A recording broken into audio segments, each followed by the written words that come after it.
The Book of Disquiet by Fernando Pessoa. Section 90. To recognize reality as a form of illusion and illusion as a form of reality is equally necessary and equally useless. The contemplative life, to exist at all, must see real-life accidents as the scattered premises of an unattainable conclusion. But it must also consider the contingencies of dreams, as in some sense of the attention we give them, since this attention is what makes us contemplatives. Anything and everything, depending on how one sees it, is a marvel or a hindrance, an all or a nothing, a path or problem. To see something in constantly new ways is to renew and multiply it.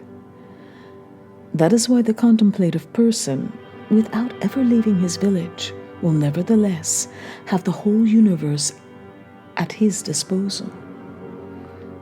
There's infinity in a cell or a desert. One can sleep cosmically against a rock. But there are times in our meditations when they come to all who meditate, when everything is suddenly worn out, old, seen and re-seen, even though we have yet to see it. Because no matter how much we meditate on something, and through meditation transform it, whatever we transform it into can only be the substance of meditation. At a certain point, we are overwhelmed by a yearning for life, by a desire to know without the intellect, to meditate with only our senses, to think in a tactile or sensory mode from inside the object of our thought, as if it were a sponge and we were water. And so, we also have our night, and the profound weariness produced by emotions becomes even more profound, since in this case, the emotions come from thought. But it's a night without slumber or moon or stars, a night as if all had been turned inside out, infinity internalized and ready to burst, and the day converted into the black lining of an unfamiliar suit.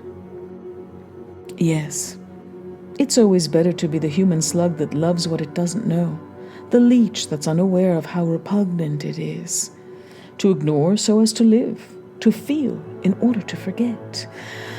And all the events lost in the green white wake of age-old ships, like a cold spit off the tall rudder that served as a nose under the eyes of the ancient cabins. Passage 91.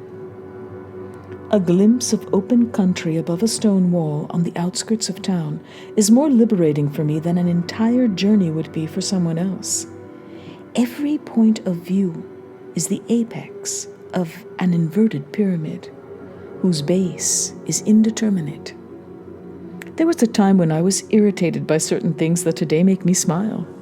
And one of those things, which I'm reminded of nearly every day, is the way men who are active in day-to-day life smile at poets and artists. They don't always do it, as the intellectuals who write a newspaper suppose, with an air of superiority. Often they do it with affection, but it's as if they were showing affection to a child, someone with no notion of life's certainty and exactness. This used to irritate me because I naively assumed that this outward smile directed at dreaming and self-expression sprang from an inner conviction of superiority. In fact, it's only a reaction to something that's different. While I once took this smile as an insult because it seemed to imply superior attitude, today I see it as the sign of an unconscious doubt. Just as adults often recognize in children a quick-wittedness they don't have, so the smilers recognize in us, who are devoted to dreaming and expressing, something different that makes them suspicious, just because it's unfamiliar. I like to think that the smartest among them sometimes detect our superiority and then smile in a superior way to hide the fact.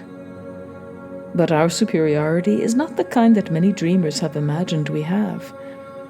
The dreamer isn't superior to the active man because dreaming is superior to reality. The dreamer's superiority is due to the fact that dreaming is much more practical than living, and the dreamer gets far greater and more varied pleasure out of life than the man of action. In other and plainer words, the dreamer is the true man of action.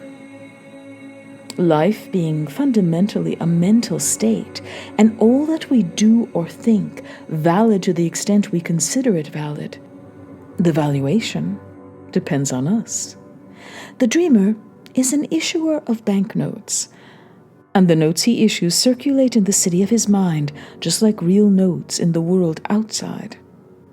Why should I care if the currency of my soul will never be convertible to gold, when there is no gold in life's factitious alchemy? After us all comes the deluge, but only after us all. Better and happier those who, recognizing that everything is fictitious, write the novel before someone else writes it for them, and like Machiavelli, don courtly garments to write in secret.